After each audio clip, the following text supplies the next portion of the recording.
우리들에게 주실 말씀 야고보서 1장 5절 말씀 지혜를 구하라. 우리 한 절이기 때문에 같이 합독하도록 하겠습니다. 같이 읽습니다. 시작. 너희 중에 누구든지 지혜가 부족하거든 모든 사람에게 후히 주시고 꾸짖지 아니하시는 하나님께 구하라. 그리하면 주시리라. 아멘. 여러분 유비에게는 누가 있었죠?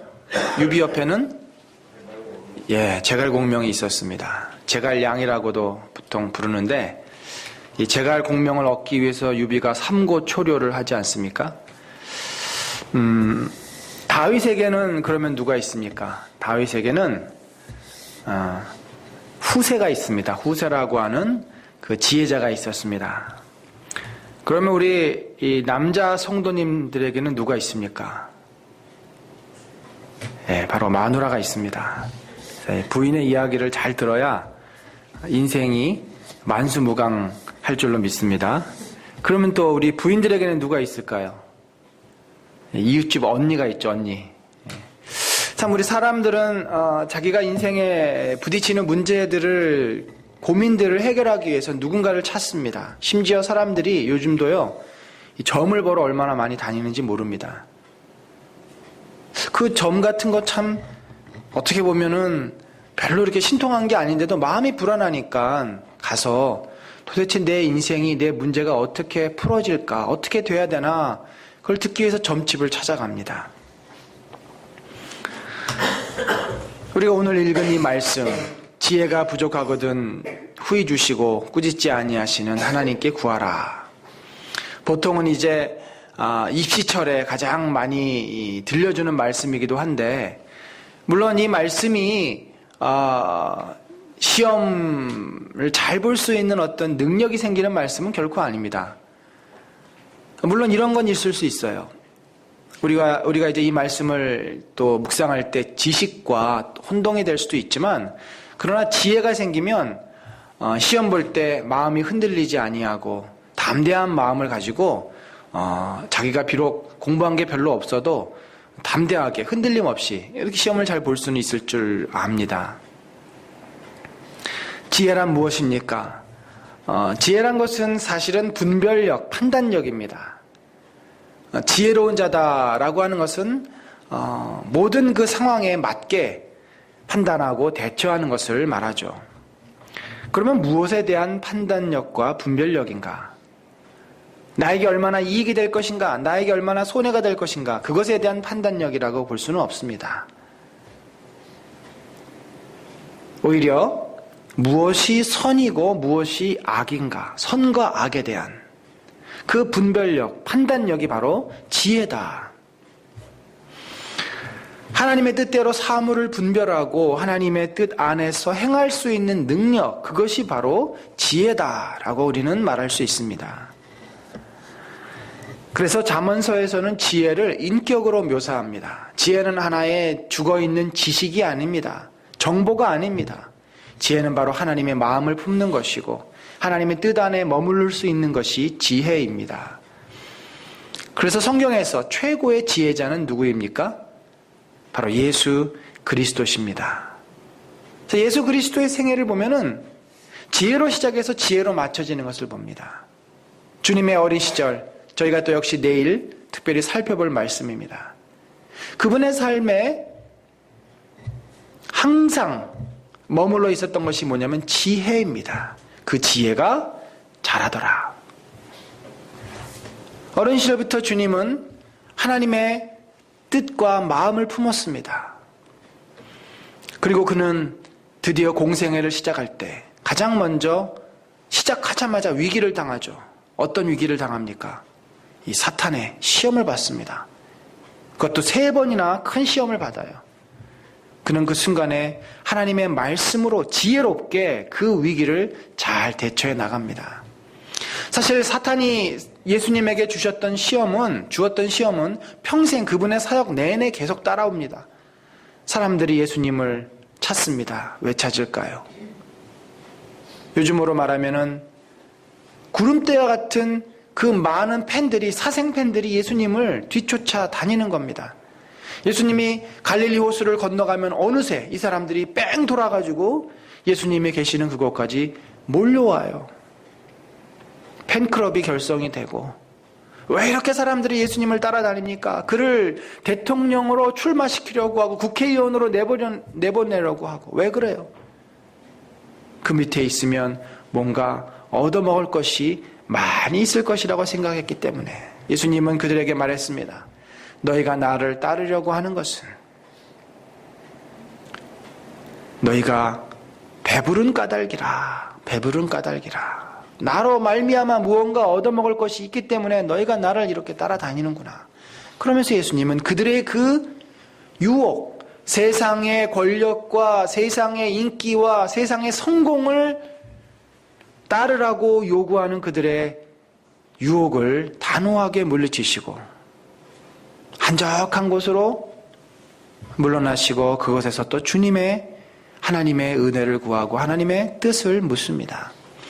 예수님의 지혜가 결정적으로 발했던 것은 바로 겟세마네 동산이었습니다.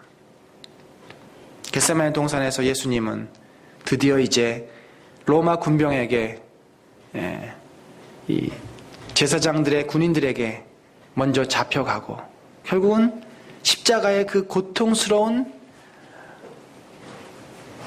그 위기 앞에 서야만 하지 않습니까? 그 상황에서 예수님은 이제 고뇌합니다. 생각해 보세요. 예수님이 다 아시지 않겠어요? 그분이 걸어왔던 십자가의 길을 당연히 그가 감당해야 되리라고 생각을 했고 다 아는 지식적으로는 다 동의가 돼요. 그런데 하나님께 그가 그렇게 기도합니다. 할 수만 있거든 이 잔을 내게서 옮겨주십시오. 이 저주의 잔, 저 십자가의 고통을 내가 지고 싶지 않습니다. 왜 내가 이 땅에 인간으로 온 것만 해도 너무나 고통스러운데 사람들로부터 모멸과 멸시를 당하고 저 십자가에 달려야만 합니까? 어느 누구도 그 순간 그것을 원치 않았을 것입니다. 예수님이 너무 힘들어서 제자들에게 나를 위해서 기도해라. 예수님은 3번에 걸쳐서 하나님께 간구하고 씨름하다가 결국은 그것이 하나님의 뜻임을, 그것이 인류를 구원하시기 위한 하나님의 결단임을 그가 믿음으로 받고 그리고는 제자들에게 그렇게 이야기합니다. 졸고 있는 제자들에게 이제는 다 되었다. 우리가 가자. 하나님의 뜻을 겸손하게 고통스럽지만 받아들이기로 작정하고 그가 그 겟세마네 동산 바위에서 일어섭니다. 그 순간 그는 가장 지혜로운 판단과 결정을 내리신 것이죠. 예수님이 그 고난을 겪지 않았으면 영광을 경험하지 못했습니다. 그가 우리의 주님이 될 수가 없었습니다. 여러분, 예수님은 그래서 바로 자신을 지혜로 그렇게 말씀을 하십니다. 여러분, 우리도 지혜가 필요합니다. 왜 지혜가 필요합니까? 이 세상 사람들은 사실 지혜에 대해서는 별로 관심이 없어요. 정보에 대해서 관심이 많습니다. 왜냐하면 이 땅에서 사람들이 잘 먹고 잘 살기 위해서는 정보, 지식이 많으면 된다고 생각하기 때문이에요. 그래서 우리의 아이들이 시험을 볼 때도 지식을 묻지 않습니까? 지혜를 묻지 않습니다. 어떤 상황을 설정해주고 그 속에서 어떻게 행동하고 어떻게 판단하고 어떻게 자신의 계획을 세워나갈지 그것을 묻는 그런 문제들은 별로 없어요. 정보를 대부분 묻습니다. 근데 여러분, 우리가 정확하게 알아야 될 것은 똑똑한 사기꾼은 있어도 지혜로운 사기꾼은 없습니다. 지혜로운 자가 되면 사기를 치질 않아요. 이 땅에서 너무나 많은 그 똑똑한 사람들이 있습니다만 이 시대를 분별하고 이 시대를 위해서 자기를 헌신할 수 있는 그런 사람들은 별로 찾기가 어렵습니다. 그래서 이 땅의 정치가 정말 국민과 백성을 위한 정치가들이 나오지 못하는 우리의 그 토양은 바로 지혜자를 찾지 않고 지혜자를 교육시키지 않고 지식을 가진 자를 만들어내기 때문입니다. 그래서 저희가 우리 유초등부 교육의 그 목표를 지혜로운 아이로 키우는 것으로 그렇게 지금 생각을 하고 있습니다. 지혜로운 아이, 바로 예수 그리스도의 품성, 예수 그리스도의 인격, 예수 그리스도의 마음을 닮아가는 아이들로 어린 시절부터 자라게 하는 것이 바로 교회 교육의 매우 중요한 목표입니다. 우리 아이들이 이렇게 일찍부터 예수 그리스도의 마음을 품고 자라간다고 한다면 이 세상 어디에 나가도 모든 사람들로부터 존경받을 수 있는, 모든 사람들을 이끌 수 있는 리더로 세워질 줄로 믿습니다. 지식은요, 얼마든지 우리가 옆에서 구할 수 있습니다. 요즘 인터넷이 얼마나 발달되어 있습니까? 그 정보들은 조금만 우리가 도움을 입으면 얻을 수 있어요. 그러나 지혜는, 우리 마음속에서 생겨지는 지혜는 어린 시절부터 하나님으로부터 우리가 배우지 않으면, 받지 않으면 결코 쉽게 생길 수 없는 것입니다. 여러분, 더군다나 이 시대가 어떻습니까? 얼마나 악합니까? 예수님 시대에도 그랬어요. 예수님 시대에도 예수님의 사역을 시작할 때 사탄은 예수님의 사역을 방해하기 위해서 수많은 시험과 유혹거리를 그 앞에 놓습니다. 때로는 당근으로, 때로는 채찍으로 예수님을 때로는 위협하기도 하고, 때로는 그를 유혹하기도 하고, 권력과 세상의 즐거움으로 예수님을 유혹하기도 하고, 때로는 힘으로써, 칼로써, 위협함으로 예수님을 그 하나님의 뜻 가운데서 벗어나도록 얼마나 사탄이 그를 괴롭혔는지 모릅니다. 여러분, 이 시대가 너무나 악합니다. 무엇이 선이고 무엇이 악인지 우리가 제대로 분별하기 어려운 시대에 삽니다. 무엇이 하나님의 뜻인지, 얼마나 세상에 유혹이 많은지, 아예 우리는 무방비 상태로 세상 속에 던져져 있다 해도 과언이 아닙니다. 여러분, 가장 무서운 질병이 무엇이죠? 이 에이즈라고 하는 후천성 면역 결핍증. 우리 몸의 면역이 사라져버리면 우리의 몸은 바로 질병에 노출이 되고 병균들의 표적이 됩니다. 우리 몸을 방어할 수 있는 능력이 없어요. 이 현대전은 보이지 않는 곳에서 보이지 않는 적을 타격하는 것이 현대 전쟁의 핵심입니다. 자기를 감추고 내가 어디 있는지, 적이 어디 있는지 모르는데 그곳에서부터 미사일이 날라와서 적을 괴멸시키는 것이 바로 현대전이죠. 스텔스 기술이 굉장히 중요한 시대가 도래가 됐는데, 바로 그렇게 서로 보이지 않는 곳에서 칠 수 있는 능력, 그런 그 능력을 사탄도 가지고 있고, 그것을 우리가 막아낼 수 있는 힘이 있어야 된다는 거죠. 심지어 최근에 그런 이야기를 듣습니다. 이 요번에 새로 선출된 교황이 있지 않습니까? 이름도 제가 잘 기억이 안 나는데, 그 교황은 이 동성애자들을 인정하는 사람입니다. 물론 크게는 이제 긍휼의 마음으로 그 동성애자들을 받아들이려고 하는 건데, 과연 이 긍휼이 어디까지 가야 할 것인가? 동성애자들을 교황은 지지한다. 참, 우리가 혼란스러운 시대에 살고 있습니다. 무엇이 선이고 무엇이 악이고, 우리가 어떻게 살아야지 하나님의 뜻대로 순종하며 살 수 있는지 참 혼동스럽습니다. 예수님은 마태복음에 보면은, 우리 한번 같이 읽습니다. 시작. 보라, 내가 너희를 보냄이 양을 이리 가운데 보냄과 같도다. 그러므로 너희는 뱀같이 지혜롭고 비둘기같이 순결하라. 완전히 예수님이 제자들을 세상에 보낼 때 무장이 해제된 채, 그래서 어디서 적의 이 사탄의 화살이 날라올지 모르는 그러한 그 상태로 세상에 보내는 것처럼 예수님이 너무 안타까워하셨습니다. 여러분, 늑대들이 우글거리는 그 소굴로 양을 보내면 어떻게 되겠습니까? 뻔한 거죠. 그래서 몽골에서 이 늑대를 잡으려고 하면 양 한 마리를 들판에다가 묶어 놓습니다. 그리고 사냥꾼들이 저 멀리서 숨어 있다가 늑대가 접근을 하면 그때 다가서서 총으로 이 늑대를 잡습니다. 먹이죠, 먹이. 그런 안타까움이 있으셨기 때문에 예수님은 제자들에게 뱀같이 지혜롭고 비둘기같이 순결하라.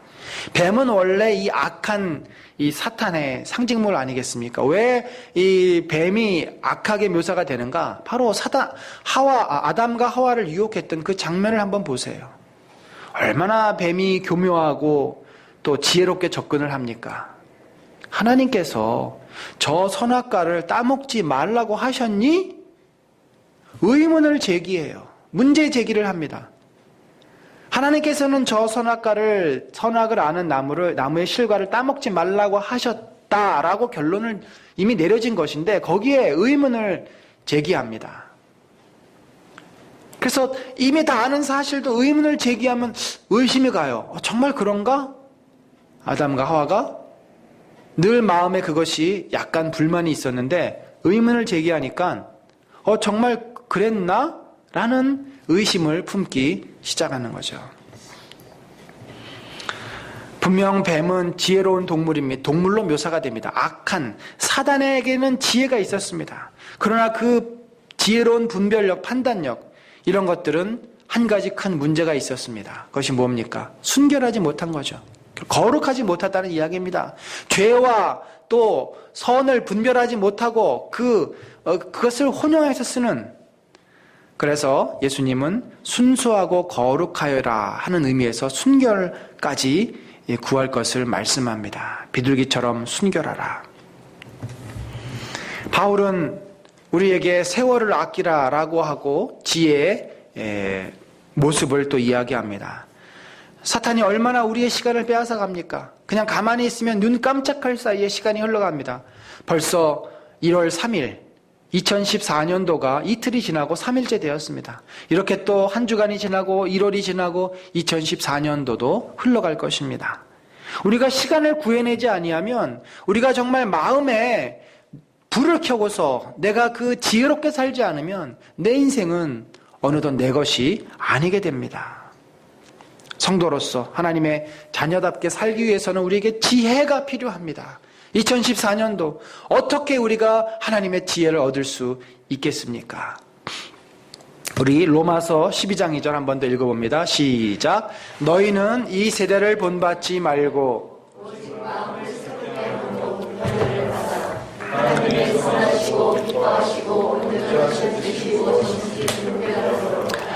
여러분, 우리가 컴퓨터 프로그램을 깔 때 제일 먼저 하는 작업은 딜리트입니다.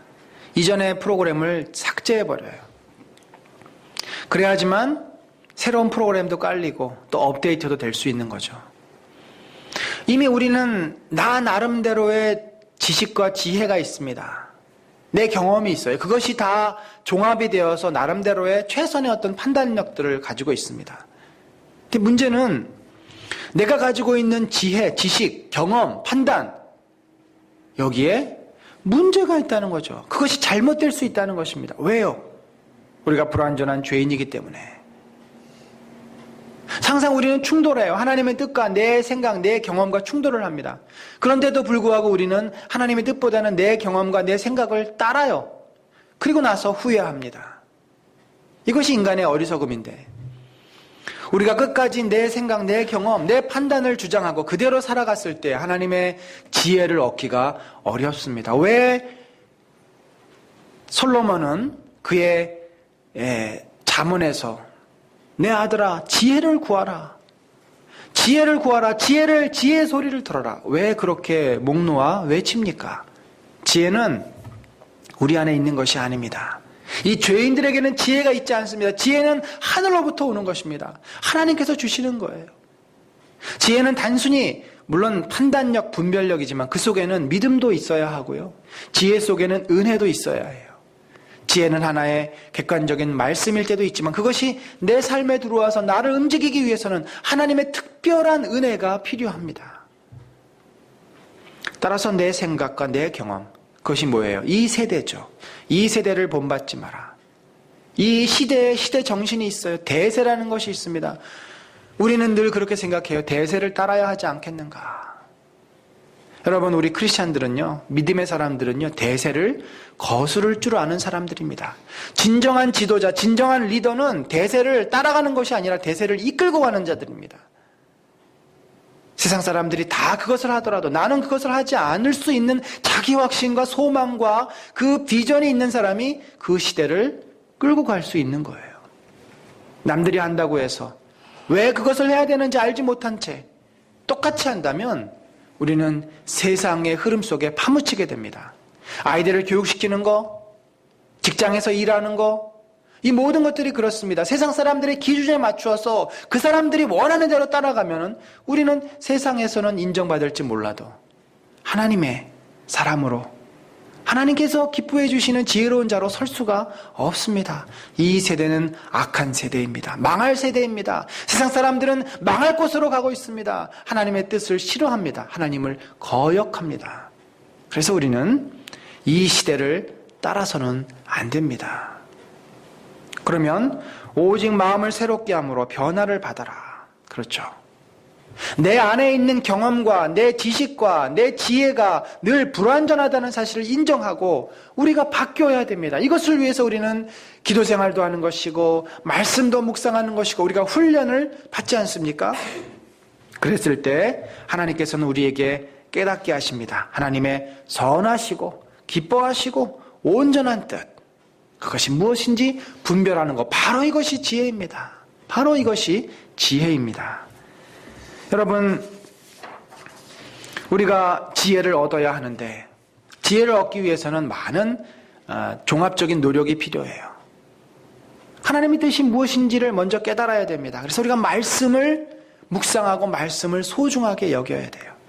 우리 이제 남자들이 지난주에 지혜로운 아버지, Father Wise라고 하는 아주 참 소중한 그 성경 공부를 시작했습니다. 과연 어떻게 사는 것이 지혜로운 아버지인가? 지혜로운 아빠, 지혜로운 남편, 지혜로운 또 사회인으로서 세상 속에서 어떻게 하나님의 사람으로 우리가 살아갈 수 있을까? 그 시작은 말씀을 통해서 나를 비춰보는 데서 시작이 됩니다. 또 말씀만 가지고 되는 것이 아닙니다. 내 이 안에 있는 연약함, 죄성, 세상을 사랑하는 마음, 이거 어떻게 하겠습니까? 이거 어떻게 다루겠어요? 그게 그대로 있으면 아무리 말씀을 봐도 막상 내가 살 때는 내 멋대로 살게 되고 내 욕심대로 살게 됩니다. 내가 좋아하는 것도 선택하게 돼요. 그것을 위해서 우리는 또 기도 생활이 필요해요.